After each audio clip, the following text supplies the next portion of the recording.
오늘 우리가 같이 나누고자 하는 이 말씀은 로마서 8장 28절을 중심으로 우리가 말씀을 나누려고 합니다. 우리가 그 전에도 이제 로마서 8장 26절이나 27절 이것을 지금 다루지는 않았지만 8장 28절을 먼저 다루고 나면 더 이해가 쉽게 될 수 있기 때문에 우리가 8장 28절 더 나아가서는 30절까지 우리가 먼저 다루는 시간을 가지겠습니다. 자, 로마서 8장 28절을 우리가 다시 한번 읽어봅시다.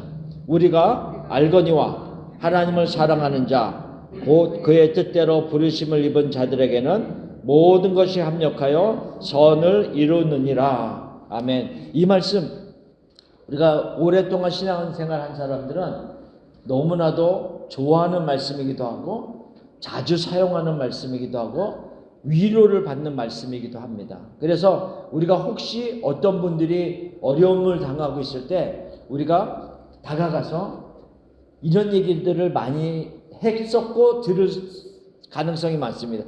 하나님이 모든 것을 합력하여 선을 이루십니다. 이렇게 우리가 보통 이야기도 하고 듣기도 하는 말씀입니다. 그런데 맞는 말씀이지만 도대체 여기서 말씀하고 있는 합력하여 이루시고자 하는 선이라는 게 무엇인가에 대해서 많은 그리스도인들이 잘못 사용하고 있는 경우가 참 많이 있습니다. 우리가 보통 생각할 때 전화위복 얘기 많이 하죠. 어려움을 당하고 있었는데 어려움이 변화되어서 오히려 복이 되어지는 이런 우리가 이야기로 고사성어를 사용해서 많이 얘기합니다. 물론 전화위복의 의미도 있습니다. 없는 건 아닙니다. 왜? 하나님의 사람들이기 때문에 어려움을 당하고 있을 때 어려움이 끝나는 것이 그대로 끝나는 것이 아니라 그것을 통하여서 하나님이 바꿔주시는 역사가 있기 때문에 전화위복의 의미도 있습니다. 근데 그것은 안 믿는 사람들에게도 다 동일하게 적용되는 거잖아요. 전화위복이라고 하는 거는. 근데 우리가 분명히 오늘 말씀은 무엇이라고 얘기하고 있냐면 우리가 알거니와 그 다음에 뭐예요? 하나님을 사랑하는 자, 곧 그의 뜻대로 부르심을 입은 자들에게 일어날 합력한 선이란 말이죠. 합력해서 이루어질. 그러면 이거는 하나님의 사람들을 위해서 계획한 특별한 선의 의미가 있다라고 하는 것을 말씀하고 있는 거죠. 그래서 그 의미를 우리가 조금 더 깊이 나누고자 합니다. 자, 첫 번째로는 28절 말씀은 이렇게 시작합니다. 우리가 알거니와 이렇게 시작합니다. 그러니까 믿음의 어떤 선언. 내가 많은 것은 모르는 부분, 이해하지 못하는 부분이 많이 있다. 그러나 이것만은 내가 알고 있다라고 하는 의미를 가지고 있어요. 우리가 살면서 이해되지 못하는 부분들이 너무 내 주위에서, 우리 주위에서 많이 일어납니다. 너무 선한 사람이 너무 큰 고통을 당하는 경우도 우리 주위에서 봅니다. 옛날에 뉴스에서 들은 이야기지만 옛날에 삼풍백화점이 무너졌을 때 거기에서 세 자녀가 세 딸이 같이 쇼핑하러 갔다가 함께 시장을 떠났어요. 그 부모의 심정은 얼마나 고통스럽겠습니까? 그렇다고 해서 그분들이 믿음 생활을 안 하던 사람들이 아니었거든요. 신실한 자들이었어요. 그 딸 중에 한 사람이 버클랜드에 있는 침례교회에 다니면서 열심히 했던, 개인적으로 이렇게 전해 들은 이야기도 있습니다. 어쨌든 간에 왜 하나님이 우리 주위에서 신실한 자들에게도 이런 일을 일어나게 하시는가? 이렇게 생각해 보면 우리가 모르는 부분, 이해되지 못하는 부분들이 너무 많다는 거죠. 그럼에도 불구하고 여기서 사도 바울이 그러나 내가 그 중에서도 우리가 알거니와 무엇을 알고 있다는 의미로 말하고 있는데 그것이 뭐냐면 나는 그래도 이해되지 못하는 많은 일들이 일어나지만 그 속에서도 하나님이 계속 우리를 위해서 일하고 있다는 것을 나는 알고 있다. 이런 고백을 하고 있는 겁니다. 그래서 여기서 보면 문맥적 의미와 신학적 의미로 제가 구분해서 썼지만 지금 제가 얘기한 그 의미를 말하고 있는 겁니다. 그래서 문맥적 의미라는 것은 로마서 8장 22절에서 27절에까지의 내용을 보면 탄식하는 내용이 납니다. 그러니까는 죄로 인하여서 타락한 인간과 그 죄를 지은 인간 때문에 또 고통하고 있는 모든 피조물의 모습 속에서 여기서 지금 22장에서 27장에 보면은 탄식, 모든 피조물들이 탄식한다라고 하는 내용은 탄식한다. 그리고 우리 썩어질 몸을 가지고 있는 우리 인간도 하나님 안에서 탄식하는 모습으로 지금 기다리고 있다는 거죠. 우리가 눈에 보이는 것을 소망으로 삼는다면 그게 어찌 소망이겠느냐? 눈에 보이지 아니하는 소망을 기다린다면 참음으로 기다릴지니라 라고 하면서 말하면서 지나갑니다. 그리고 나서 성령도 말할 수 없는 탄식으로 우리를 위해서 친히 간구하고 계신다라고 하는 말씀을 쭉 이어나가다가 지금 8장 28절을 하고 있습니다. 우리가 어려움을 당할 때요, 우리가 능히 이런 건 뭐 겪고 내가 또 이겨낼 수 있다, 이런 것들도 많이 있습니다. 그런데 어떤 때는 도저히 이건 왜 나에게 일어났지? 그리고 그 속에서 내가 어떻게 이거를 해결해야 될지 모르는 일들도 참 우리 가운데 많이 있습니다. 뭐 가끔씩이라도. 그러면 그 앞에, 그 어려움 앞에 선 나의 모습은 굉장히 어떤 연약함, 어떻게도 무엇을 할 수 없는 그런 무능력과 같은 것을 겪을 때가 참 많이 있다라고 하는 것을 얘기합니다. 그러나 그 속에서도 믿음의 고백이 필요하다는 거예요. 우리는 알거니와 라고 합니다. 무엇을 알고 있냐면 내가 이 속에서도 무능력한 것처럼 여겨지고 연약함을 느껴지지만, 그러나 이 속에서도 내가 믿음으로 고백하는 것은 하나님은 계속 나와 함께 하시면서 나를 위해서 역사하고 계신다라고 하는 고백이라는 거죠. 그 고백이 있을 때 계속 흔들림 없이, 흔들림이 있다 할지라도 꾸준히 이 믿음의 길을 걸어갈 수 있다라고 하는 것을 말하는 것입니다. 그래서 그 하나님은 그 다음 페이지에 보면은 이해되지 못하는 부분들이 많이 있지만 계속해서 우리를 일하시는 그 하나님, 빌립보서 1장 6절에 말씀해 보면 뭐라고 말씀하냐면 너희 안에서 착한 일을 시작하시니가 그리스도 예수의 날까지 이루실 줄을 우리는 확신하노라. 우리는 알거니와 라고 하는 말씀처럼 우리가 확신한다. 무엇을 확신한다는 거예요? 우리 속에서 믿음의 역사를 시작하신 하나님께서 그 믿음의 끝까지 우리와 함께 하시면서 이루실 것을 확신한다. 나는 연약하지만, 나는 무능력하지만, 내가 감당할 수 없는 일들이 많이 일어나지만 하나님은 하십니다. 하나님은 결코 우리를 잡고 있는 손을 놓지 아니하십니다. 요한복음 10장 말씀에 그렇게 말씀하죠. 제가 말씀하는 게 아니라 요한복음 10장에서 예수님이 친히 말씀하셨습니다. 너희를 붙잡고 있는 내 아버지의 손에서, 그리고 나의 손에서 너희를 빼앗아 갈 자가 없느니라 분명히 말씀하셨습니다. 그러니까 그 하나님이 우리와 함께 하시면서 시작하신 이 모든 믿음의 역사를 끝까지 이루실 것을 말씀하셨습니다. 우리에게 그런 동일하게 적용될 뿐만 아니라 우리 주위에 있는 믿음의 자녀들에게, 또한 믿음의 식구들에게 동일하게 적용하시는 하나님의 말씀입니다. 자, 두 번째로 중요한 오늘의 포인트입니다. 모든 것이 합력하여 선을 이루신다는 것. 이 선의 의미가 무엇이냐는 것을 우리가 공부를 합시다. 저와 같이 이제 공부를 여러 번 하신 분들은 이미 들었던 내용이기도 하지만 다시 복습을 합시다. 자, 여기서 말하고 있는 선의 의미가 무엇이냐는 거예요. 여기서 말하는 선이 헬라어로 아가도스라고 하는 말입니다. 아가도스라고 하는 말인데 이 선에 세 가지 중요한 의미를 가지고 있습니다. 아가도스라고 하는 헬라어의 선의 중요한 의미를 가지고 있습니다. 첫 번째로는 진짜 선하다고 하는 것처럼 좋은, 선하다, 좋다라고 하는 의미를 가지고 있습니다. 그래서 이 누가복음 8장 15절에 보면 좋은 땅에 있다는 것은 착하고 좋은 마음으로 말씀을 듣고 지키어 인내로 결실하는 자다라고 했을 때 좋은 마음을 했을 때 아가도스라고 하는 말입니다. 이 좋은 마음이라는 것은 사실은 선한 마음은 예수님의 마음입니다.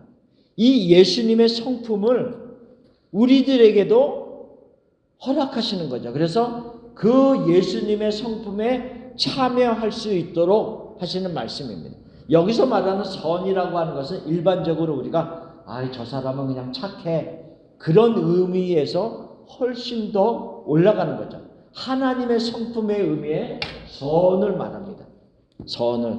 여기서 첫 번째는 선이 되고요. 두 번째로는 탁월하다라고 하는 의미를 가지고 있습니다. 자, 탁월하다, 엑셀런트하다라고 하는 의미, 모든 것보다 뛰어나다라고 하는 의미를 가지고 있습니다. 여기서 보면은 요한복음 1장 46절에 그 나다넬이 이르되 나사렛에서 무슨 선한 것이 날 수 있느냐? 그럴 때 빌립이 와서 봐라 이럽니다. 그러니까는 빌립이 나다넬에게 가서 얘기합니다. 내가 메시아를 만났다. 이렇게 얘기합니다. 그는 나사렛 예수니라 이렇게 얘기합니다. 그랬더니 그 당시에 모든 유대인들은 무엇을 알고 있었어요? 메시아는 어디서 난다는 걸로 다 그들은 알고 있었어요. 유대 땅 베들레헴에서 나는 것을 그들은 구약을 통해서 알고 있었단 말이죠. 베들레헴에서 태어날 누군가를 기다리고 있는데 빌립이 와서 나사렛 예수, 나사렛 사람 예수를 만났는데 그 사람이 메시아다라고 얘기하니까 나다넬이 탁 바로 반응을 보이는 거죠. 나사렛에서 어찌 선한 것이, 여기서 말하는 선한 것은 탁월하다는 거예요. 메시아가 어찌 날 수 있겠느냐라고 하는 의미로 얘기를 하고 있는 겁니다. 자, 세 번째로, 이 세 번째가 우리가 공부하고자 하는 중요한 포인트입니다. 유용하다, 유익하다라고 하는 의미를 가지고 있습니다. 이 선이라고 하는 아가도스라고 하는 그 말의 세 번째 의미가 유용하다는 거죠. 어떤 목적을 이루어가는 데 있어서 그것이 유익하다라고 하는 의미를 가지고 있다는 거죠. 자, 칠판에 제가 글씨를 쓰려고 할 때 이 펜은 목적에 유용합니다. 그렇죠? 그래서 이걸 가지고 씁니다.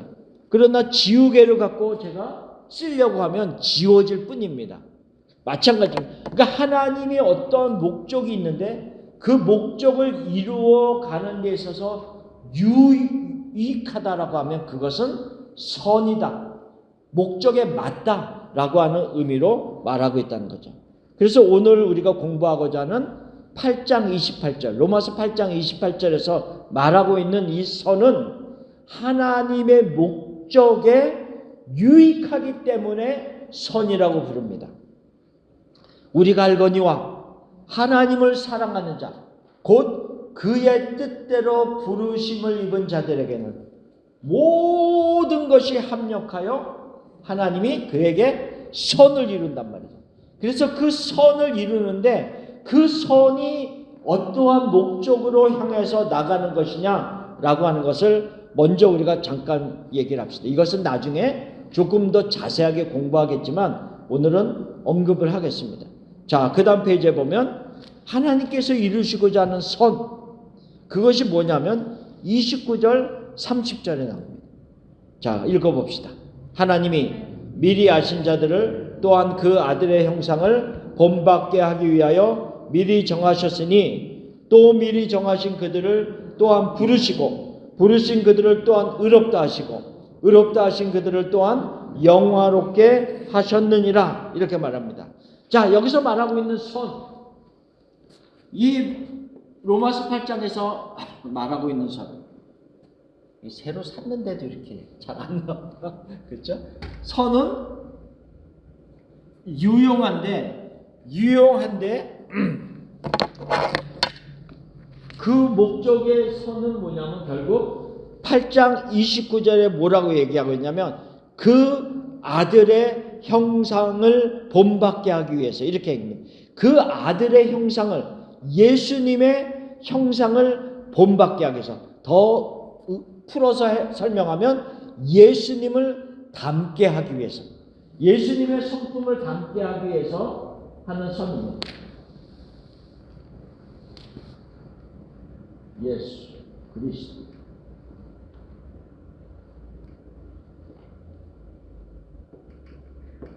예수 그리스도를 본받기, 닮아가기 위해서 만드는 선. 그러니까 하나님이 우리 주위에서 일어나는 모든 것들을, 믿는 자들에게 모든 것들을 합력해서 무엇을 이루어 가시냐면 예수님을 닮게 하는 게 목적이라는 거죠. 그러니까 우리가, 어떤 분들이 어려움을 당하고 있어요. 우리가 가서 하나님이 모든 것을 합력하여 선을 이루십니다 라고 얘기했을 때 맞아요. 맞는 말인데 우리가 그것을 마치 이렇게 생각하면 안 된다는 거죠. 내가 당하고 있는 어려움들이 변화되어서 내가 원하는 어떤 것으로 바꿔버리는 그것이 주 목적이 아니라, 원하죠. 그렇게 바뀌기를 원하죠. 그렇게 되기를 기도합니다. 저도 그렇게 되기를 소원합니다. 그러나 그것이 목적이 아니라, 그렇게 되기도 하지만 그것이 목적이 아니라 그 모든 과정 속에서 먼저 우리에게 일어나기를 원하시는 것은 그 고통의 순간, 고난의 순간을 경험하면서 예수님을 닮아가는 모습, 그리고 그 속에서 하나님의 말씀을 깨닫는 그런 모습이 필요하다는 거죠. 자, 그게 선입니다. 그래서 궁극적인 선은 무엇을 의미하냐면 예수님을 닮아가는 것, 성화이며 마침내 영광스러운 상태에 이르는 영광의 몸, 그것이 하나님께서 이루시고자 하는 궁극적인 선이다 라고 하는 것을 말씀하고 있습니다. 그렇게 생각하면 우리가 지난주에 공부했던 로마서 8장 18절 말씀 생각하건대 현재의 고난은 장차 우리에게 나타날 영광과 좋게 비교할 수 없다. 감히 비교할 수 없다. 그러니까 우리가 현재의 고난만 생각하면 너무 힘들죠. 눈물 나죠. 아프죠. 가슴 칩니다. 너무 힘이 듭니다. 솔직히 너무 힘이 듭니다. 그러나 나중에 그날에 하나님 앞에 가서 섰을 때 모든 것을 알게 되는 그날에, 우리가 지난주에 공부했던 것처럼 다윗이 나의 하나님 어찌하여 나를 버리시나이까, 이런 고백을 하는 정도까지 이르려면 얼마나 힘들었겠어요. 그냥 조금 고난당하고 하나님 앞에 조금 기도했는데 들어주지 아니하니까 이런 고백을 한 게 아니라, 그 7년 10년이라는 기간을 지나가면서 끊임없이 죽음의 기회를 당하면서 기도해도 전혀 응답하지 아니하는 것과 같은 하나님을 경험할 때, 왜 하나님 나에게서 이렇게 멀리 계십니까? 왜 나의 신음없는 소리를 듣지 아니하십니까? 나의 하나님 어찌하여 나를 버리시나이까? 이러면서 시편 22편에 그 시를 기록했는데, 우리가 알다시피 예수님이 십자가에서 그 시를 인용하면서 똑같은 고백을 하잖아요. 나의 하나님 어찌하여 나를 버리시나이까? 그렇죠. 그날에 다윗이 천국에서 예수 그리스도께서 나의 고백과 똑같은 고백을 십자가에서 하는 것을 들었을 때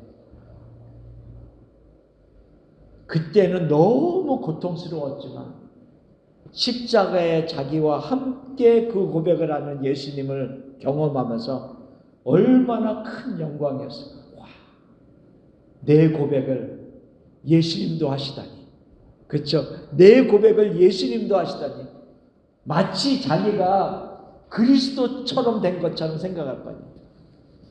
그리스도와 예수님을 닮아가는 것인데, 예수님을 닮아가는 것이 성품적으로 닮아가는 것도 있지만, 내가 그리스도와 함께 십자가에 못 박혔나니 라고 하는 갈라디아서 2장 20절의 말씀에처럼 내가 그리스도와 함께 고통을 당하고 있었다라고 하는 그것을 깨닫는 거죠.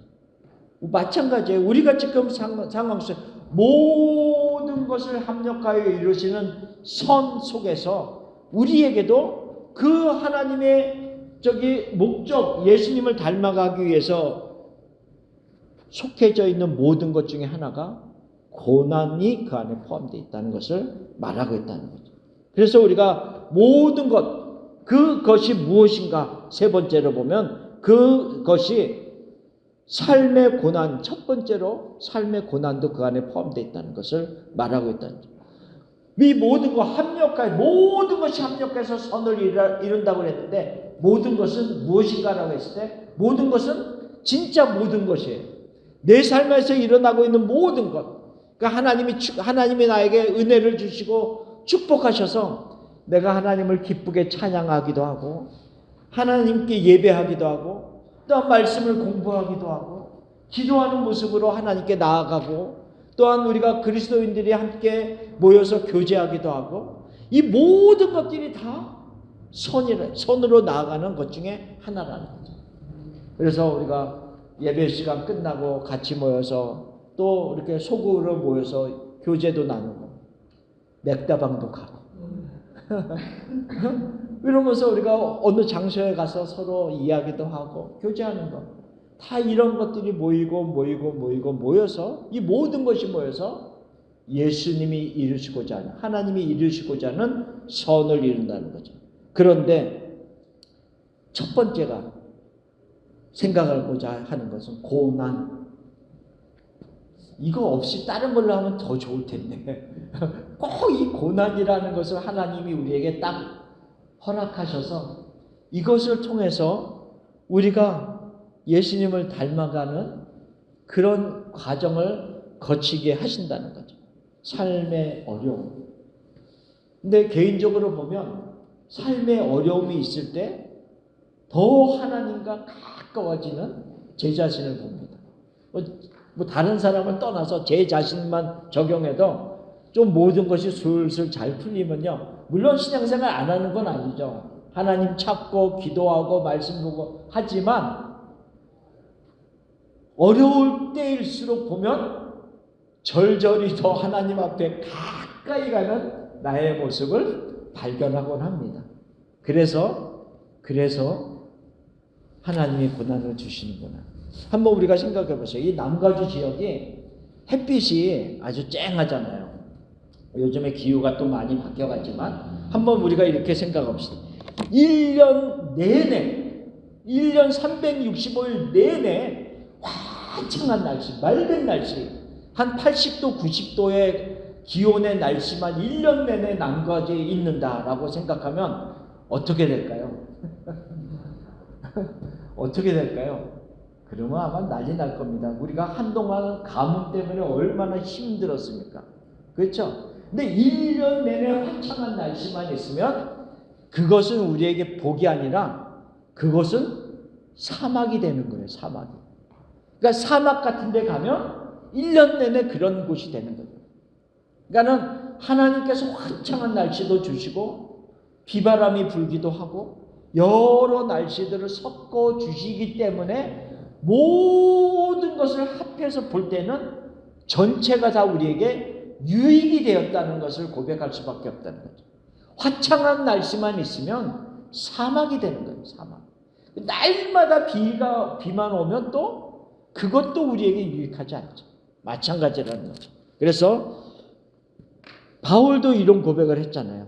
육체의 가시로 인하여서 그가 고린도후서 12장 7절에 보면 이런 고백을 합니다. 여러 계시를 받은 것이 지극히 크므로 너무 자만하지 않게 하시려고 내 육체의 가시 곧 사탄의 사자를 주셨으니 이는 나를 쳐서 너무 자만하지 않게 하려 하십니다. 사도 바울이 어디를 갔다 왔다 그랬어요? 삼층천을 갔다 왔다 그랬어요. 삼층천. 그러니까 삼층천이라고 하는 말의 의미는 뭐냐면 유대인들이 생각할 때 하늘이라고 하는 것이 3층이 있어요. 1층, 2층, 3층. 1층은 어떤 곳이냐면 우리가 그냥 보는 하늘, 새들이 날아다니고 이런 하늘. 2층은 어디냐면 우주 공간, 별들이 있고 하는 우주 공간. 3층은 그 더 높이에 있는 하나님이 계신 곳. 그래서 사도 바울이 내가 3층천에 올라갔다 왔다 이렇게 얘기해요. 사도 바울이 본 계시가 너무너무 크다는 거죠. 그런데 너무 큰 계시를 내가 하늘 갔다 왔어 이러면서 막 자랑하고 다니지 않았어요. 굉장히 조심스럽게 조금만 온 겁니다. 그러나 그가 곳곳에 자기의 마음을 이야기하고 있는데 내 마음은 그 하늘을 보고 왔으니 이 땅에서 살면서 그 마음이 어떻겠어요? 내가 너무 빨리 가고 싶은 거예요. 그 너무 아름다운 그곳을 하나님이 계신 그 영광스러운 그곳을 보고 왔으니 얼마나 가고 싶겠어요. 얼마나 가고 싶어요. 그러나 나는 너무 가고 싶지만 너희들을 위해서 내가 이곳에 남아있다. 왜? 나에게 준 사명이 있기 때문에. 사도 바울이 그렇게 얘기를 하거든요. 그렇죠? 그러니까 너무 큰 계시를 받고 너무 큰 은혜를 경험했어요. 하나님에게서. 그러니까 바울이 내가 내 몸에 이 가시만 없으면 너무 자만해질까 봐 하나님이 나에게 몸에 가시, 질병을 남겨두셨다는 거죠. 너무 큰 은혜를 받았지만 그러나 이 질병을 생각하면 나는 연약한 자일 뿐이다. 하나님의 은혜를 받은 거지 내가 내 능력으로 그것을 본 것이 아니다라고 하는 것을 스스로 생각하게끔 한 거죠. 그래서 여기서 내 육체의 가시, 물론 그것이 신학자들마다 뭐 해석이 다릅니다. 굉장한 안질이라고 이제 말하는 분도 있고, 왜냐하면 다메섹으로 가는 도상에서 빛 가운데 그 예수님을 만나시잖아요. 그래서 그것으로 인하여서 육체적인 어떤 질병, 안질을 가지고 있다. 어떤 분들은 뭐 간질이라고 얘기하기도 하죠. 정확하게는 몰라요. 그러나 어쨌든 굉장히 자기를 괴롭게 하는 질병을 가지고 있었다. 그래서 내 몸의 육체가, 이 가시가, 질병이 나를 자만하지 않기 위해서 내버려 두었다. 그러니까 이 질병조차도, 고난조차도 뭐냐면 이 고난이 내가 자만해지는 것을 내려놓고 예수님을 본받고 예수님의 은혜 속에서 살게 하는 도구다라고 하는 것을 말하고 있다는 거죠. 자, 두 번째로는 그 시련이 축복이다라고 하는 것이 누가복음 15장에 나오는 우리가 탕자라고 얘기하는 둘째 아들에 대한 비유 속에서 나옵니다. 그래서 아버지로부터 모든 재산을 가지고 떠났습니다. 떠나서 그가 멀리 아버지를 떠나서 그 돈을 쓰면서 흥청망청 쓰면서 살아가고 있는데 그 돈을 다 썼어요. 그리고 그 땅에 흉년이 들었어요. 그래서 먹을 것이 없어요. 그래서 일하면서 돼지들이 먹는 쥐염 열매도 먹으려고 하는데 그것도 마음껏 먹을 수가 없는 상황이 됐어요. 그러니까는 뭐냐면 굉장히 낮아질 대로 낮아진 그 상황이 되었다는 거예요. 그런데 그 상황이 되었기 때문에 둘째 아들이 돌아올 수 있는 거예요. 마음이. 그 어려운 환경 속에서 생각하는 것이 아버지 집에는 먹을 것이 많은데 라고 하는 것을 생각하는 거죠. 마찬가지라는 거죠. 삶의 시련이 낮아질 대로 낮아진 삶의 시련이 너무 힘들고 어려운 것이지만, 그러나 그것 때문에 하나님께로 돌아올 수 있는 계기가 될 수 있다 라고 생각하면 그것이 복이죠. 마찬가지라는 거죠. 그래서 여기서 말하는 삶의 어려움들은 때로는 이것이 우리에게는 눈물 짓게 하는 것이지만, 하나님은 그 고난을 사용하셔서 하나님이 이루시고자 하는 목적에 유용하게 이루셔서 예수 그리스도를 본받게 하신다라고 하는 것을 말합니다. 그런데 여기에서 우리가 생각할 것이 있어요. 그러면 삶의 고난을 당하면 모든 사람들이 다 예수님을 닮느냐? 믿는 사람들이 어떻게 생각하세요? 모든 사람들이 고난을 당할 때 다 모든 사람들이 그 고난 때문에 더 예수님 앞에 가까이 갈 수 있는, 쉽게 더 갈 수 있는 모습이 되고 있는가? 물론 어떤 분들은 어려움 속에서도 몸부림을 치면서 하나님을 찾고 그 속에서 말씀을 붙잡고 나가는 분들도 있죠. 그런데 어떤 분들은 그 과정이 오기까지는 너무 많은 시간이 걸리는 분도 있어요. 궁극적으로는 하나님이 그를 붙잡고 계시기 때문에, 그를 놓지 않으시기 때문에 어느 순간에는 돌아오죠. 돌아오는데 그 과정이 너무 오래 걸리는 분들이 있어. 무슨 말이냐면 그 고통을 당할 때 더 하나님 앞에 반항하고 더 나의 길을 고집하면서 하나님을 떠나는 것과 같이 살아가는 사람들이 얼마든지 있을 수 있다는 거죠. 그렇기 때문에 우리가 삶의 어려움을 당할 때 붙잡아야 될 게 있어요. 믿는 자들에게는. 그것이 뭐냐면 말씀이라는 거죠. 하나님의 말씀. 그러니까 하나님의 말씀이 없이 고난을 당하면 너무 견디기가 쉽지 않습니다. 그리고 우리가 일어나기가 쉽지가 않아요. 그래서 고난을 당할수록 하나님의 말씀을 더 붙잡는, 하나님의 말씀을 더 우리가 깊이 생각하고 묵상하는 게 꼭 필요합니다. 꼭 필요합니다. 말씀의 능력을 경험해야 돼요. 그래서 그 두 번째로 하나님의 말씀 부분을 봅시다. 자, 55페이지에 있는 하나님의 말씀, 시편 119편 50절 말씀 같이 읽어봅시다. 이 말씀은 나의 고난 중에 위로라. 주의 말씀이 나를 살리셨기 때문이니이다. 이렇게 말해요. 나의 고난 중에 위로가 무엇이라고요? 하나님의 말씀. 그리고 그 말씀 때문에 내가 살아났다라고 얘기합니다. 고난만 있으면 살아날 수가 없어요. 고난만 있으면 얼마나 힘이 들겠습니까? 그러나 그 속에서 내가 말씀을 붙잡았기 때문에 그 말씀으로 내가 살아날 수 있었습니다. 이렇게 고백하는 거예요. 자, 시편 119편 92절 읽어봅시다. 주의 법이 나의 즐거움이 되지 아니하였다면 내가 내 고난 중에 멸망하였으리이다. 이렇게 똑같은 고백을 하고 있는 거죠. 만약에 내가 고난 당할 때 하나님의 말씀이 없었으면 내가 완전히 엎드러지고 멸망당했을 것입니다. 그러나 하나님의 말씀이 있었기 때문에 내가 그 속에서도 기쁨을 찾을 수 있었고, 그 속에서도 내가 소생할 수 있는 힘을 얻을 수 있었습니다 라고 고백하는 거죠. 자, 시편 119편 143절 환난과 우환이 내게 미쳤으나 주의 계명은 나의 즐거움이니이다.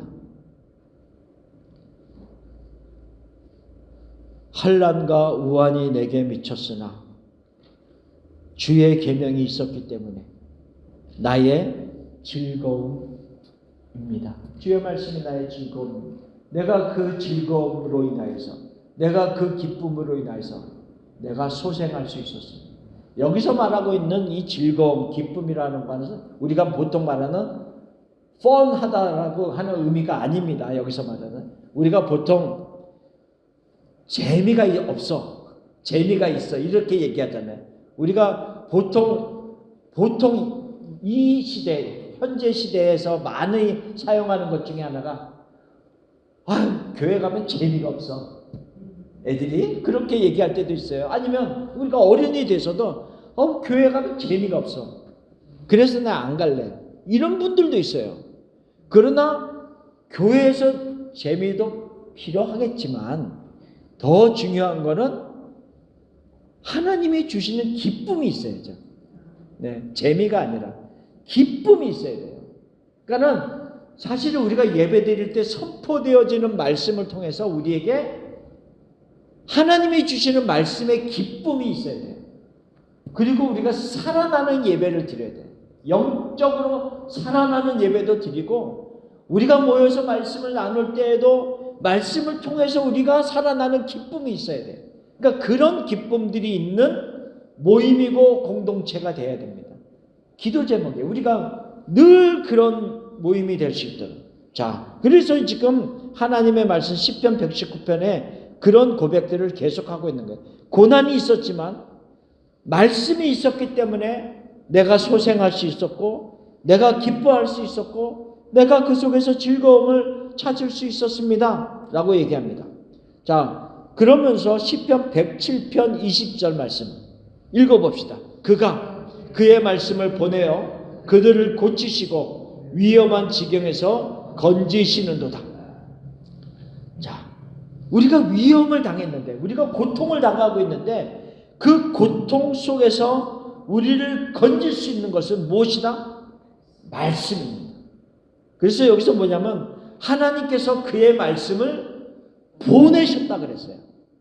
누구에게? 고난 당하고 있는 자들에게. 우리가 삶의 어려움으로 인해서 눈물을 흘릴 때에 하나님께서 그 영혼에게 하나님의 말씀을 보내셨어요. 그래서 그 보내신 하나님의 말씀이 우리의 가슴에 들어와서 그 말씀을 붙잡고 기도하고 그 말씀을 붙잡고 다시 소생하는 그 역사를 이루는데 그것이 하나님의 역사였다라는 것을 말하는 거죠. 물론 우리가 하나님의 말씀을 묵상하고 봅니다. 우리가 어려움을 당할 때 하나님의 말씀을 봅니다. 하나님의 말씀을 듣습니다. 그러나 그 뒤에서 역사하시는 하나님의 입장에서 보면 그 하나님께서 말씀을 내가 너에게 말씀을 보낸다라고 얘기합니다. 내가 너에게 말씀을 보내어서 너로 하여금 살아날 수 있도록 내가 계획하고 역사하고 있는 것이다 라고 하는 것을 말씀하고 있습니다. 그래서 우리가 말씀의 자리로 그래서 우리가 더욱 말씀을 펴고 읽고 묵상하는 모습들이 필요하다라고 하는 것을 말하고 있습니다. 우리가 하나님의 말씀을 섭취하는 5가지 방법에 대해서 우리가 공부를 한 분도 있고 안 한 분도 있고 자 하나님의 말씀을 섭취하는 5가지 방법이 있습니다. 자 이렇게 성경책을 잡아보면 자 제가 이렇게 성경책을 꽉 잡았잖아요. 성경책을 꽉 잡았습니다. 5가지 방법이 뭐죠? 첫 번째로 새끼손가락 뭐입니까? 말씀을 듣는 것. 요게 이제 말씀을 듣는 거예요. 그 다음에 요거는 말씀을 읽는 것. 말씀을 읽는 것. 요거는 말씀을 공부하는 것. 그 다음에 요거는 말씀을 암송하는 것. 암송하는 것.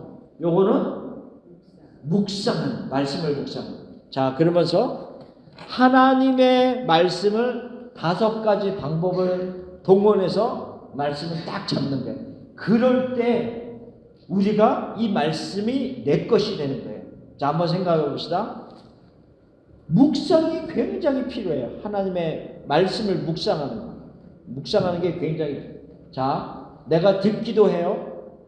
읽기도 해요. 공부도 합니다. 그리고 암송도 합니다. 그런데 묵상이 없으면 어떻게 되는지 한번 보세요. 요렇게 되는데요.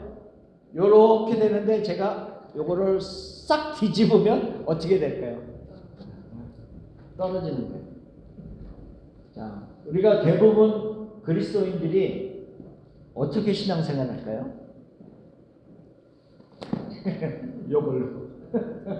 요걸로 신앙생활해요. 많은 분들이 일주일에 한 번 와서 예배 드리면서 말씀 듣고 돌아가서 성경책 닫아놓고 삽니다.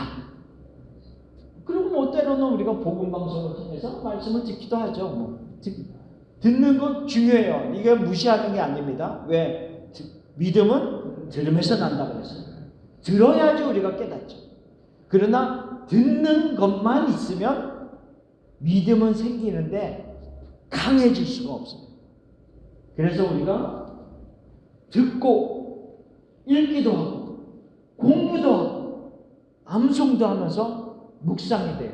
그래서 이 말씀이 무슨 의미이지? 왜 하나님이 이 말씀을 나에게 하시는가?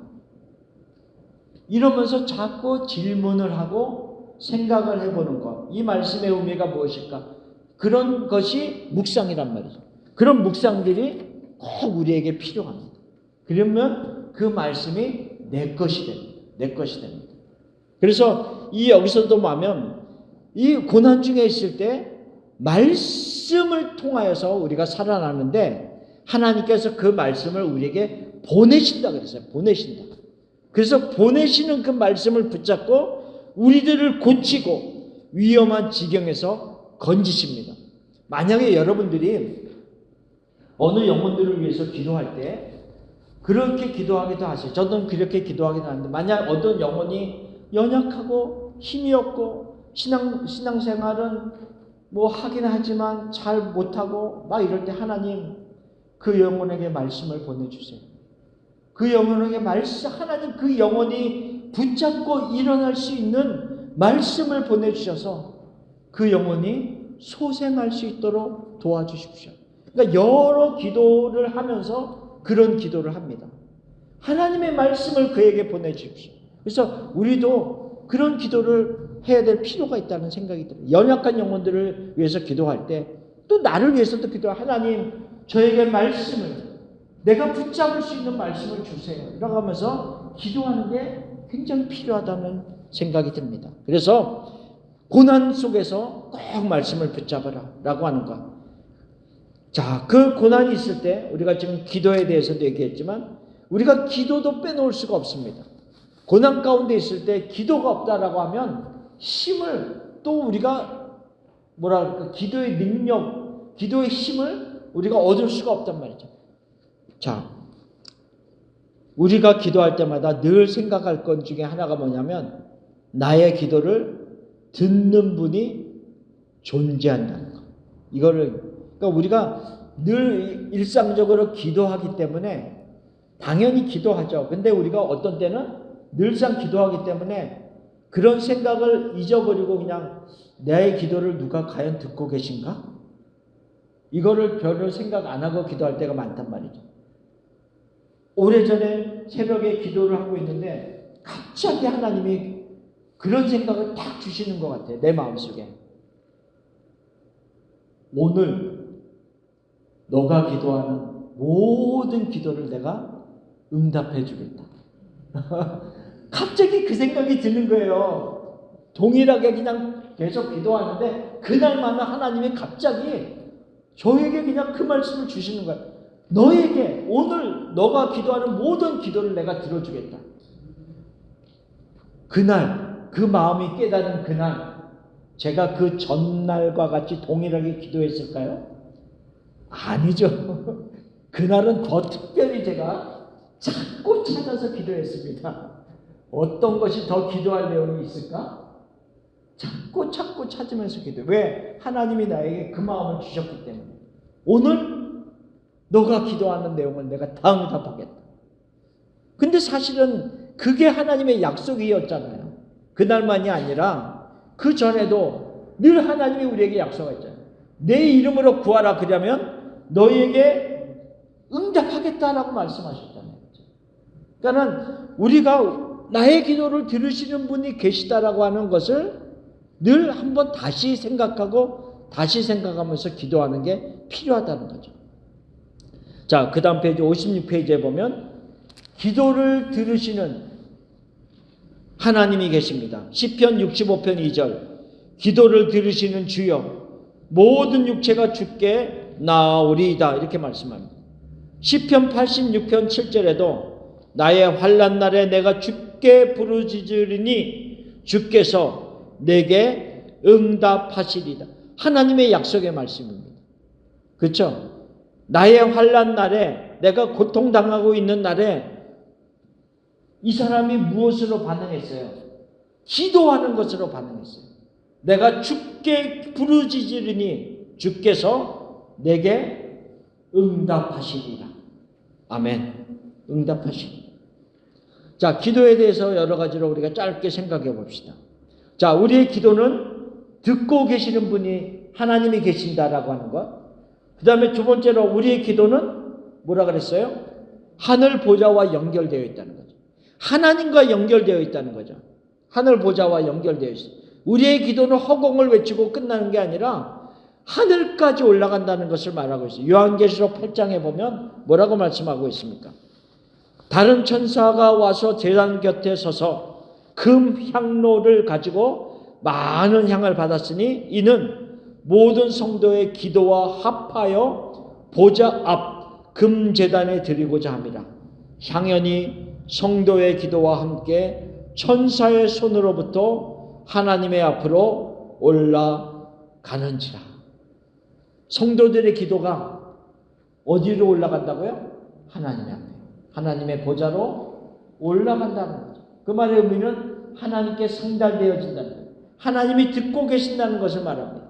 그리고 그것에 대해서 응답하시는 것이 요한계시록 8장 뒷부분에 계속해서 이어지는 것입니다. 우리의 기도는 하늘 보좌와 연결되어져 있습니다. 능력 있는 기도입니다. 그래서 능력 있는 기도입니다. 그리고 우리의 기도는 또 뭐라 그랬어요? 우리는 기도로 하나님과 동역을 한다. 이게 무슨 말일까요? 우리가 기도로 하나님과 동역을 한다니, 하나님은 우리를 통해서 일하시고자 원하십니다. 근데 일하시고자 원하시는데 요한복음 14장에 보면 예수님께서 십자가를 달리시기 전에 마지막 제자들과 다락방에서 만찬을 가집니다. 그러면서 그들에게 말씀을 하십니다. 그때 무엇이라고 말씀하냐면 내가 진실로 진실로 너에게 이르노니 나를 믿는 자는 내가 하는 일을 그도 할 것이요 또한 그보다 큰 일도 하리니 이는 내가 아버지께로 감이라. 자, 12절 말씀에 먼저 보면 무슨 말씀이냐면 내가 아버지께로 가는데 너희들은 내가 한 일도 할 것이지만 나보다 더 큰 일도 할 것이다. 이렇게 얘기합니다. 하나님의 사람들에게, 제자들에게 너희가 나보다 더 큰 일을 할 것이야. 물론 제자를 통해서 말씀을 들은 우리까지도 다 포함이 되는 겁니다. 우리 보러 너희가 더 큰 일을 할 것이야, 나보다.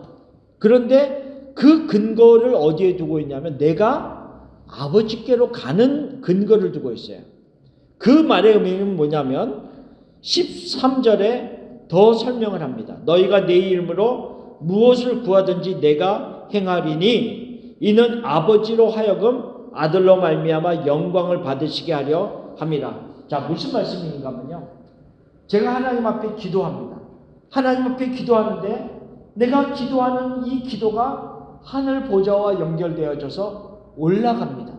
그러면 이미 승천하셔서 하늘 보좌 우편에 앉아 계신 그 예수님이 나의 기도를 들으시고 내 기도 속에서 역사하셔서 응답하시면서 내 기도와 함께 동일하게 하나님께서 그 일을 이루시다는 거죠.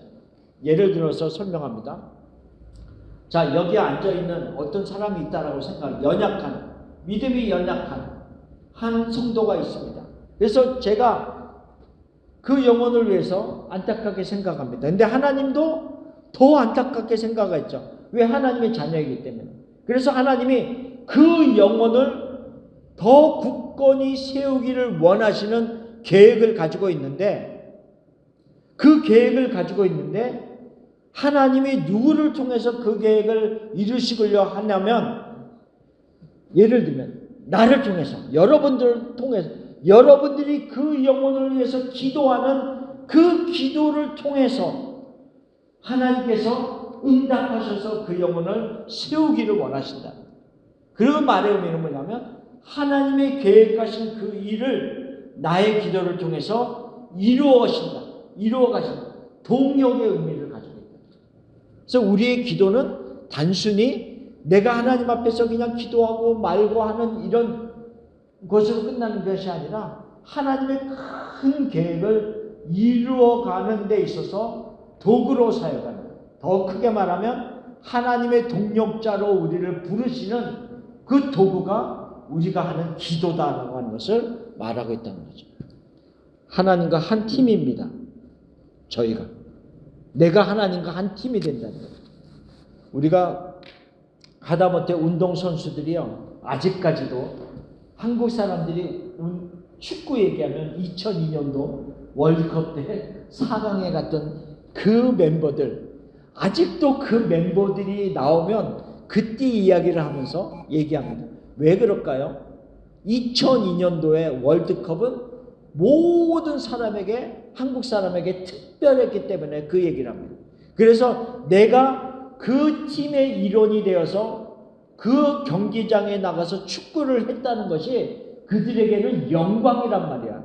그래서 그 때를 자꾸 끄집어내서 또 얘기하고 또 얘기합니다.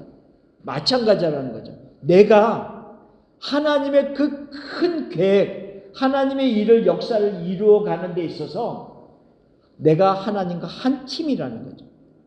그러면 이것을 내가 온전히 깨닫게 된다면 내가 하나님과 한 팀이었어. 내가 그 일을 이루어가는 데 있어서 내가 얼마나 기도했는지 몰라.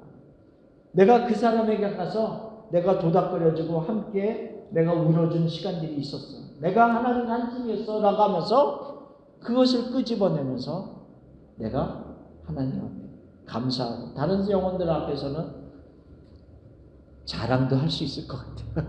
다른 자랑이 아니라 하나님과 함께 했다라고 하는 그 기쁨 때문에 끄집어내는 간증이 된다는 거죠. 자, 네 번째로 우리의 기도는 어떤 의미를 가지고 있는가? 우리의 기도로 적의 진을 파한다 그랬어요. 적의 진, 사단의 본진을 강력하게 무너뜨리는 것이 우리의 기도입니다.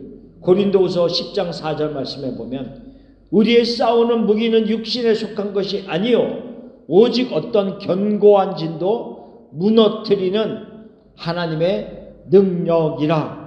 우리의 싸우는 무기, 이 기도는, 말씀은 단순히 그냥 그것으로 끝나는 것이 아니라 적의 진을, 나를 세울 뿐만 아니라, 하나님의 말씀은, 기도는 나를 세워가는, 강력하게 만들 뿐만 아니라 사단의 본질을 무너뜨리는 다이너마이트와 같은 역사를 이룬다는 것을 말하고 있다는 거죠. 그래서 우리의 기도가 굉장히 필요합니다. 고난당할 때 우리가 말씀도 필요하고, 또한 고난당할 때 우리가 기도도 필요합니다. 이 모든 것들이 합력하여서 하나님은 선을 이루어 가십니다. 그리고 그 선은 무슨 목적을 가지고 있냐면 예수 그리스도를 닮아가고자 하는 목적을 가지고 있다. 하나님의 형상을 회복하는 목적을 가지고 있다라고 하는 것을 말하고 있습니다.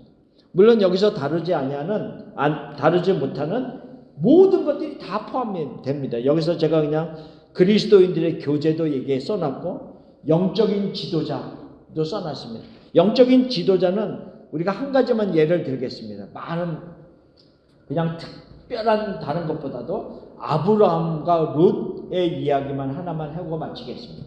자, 아브라함은 하나님께서 그를 부르셨습니다.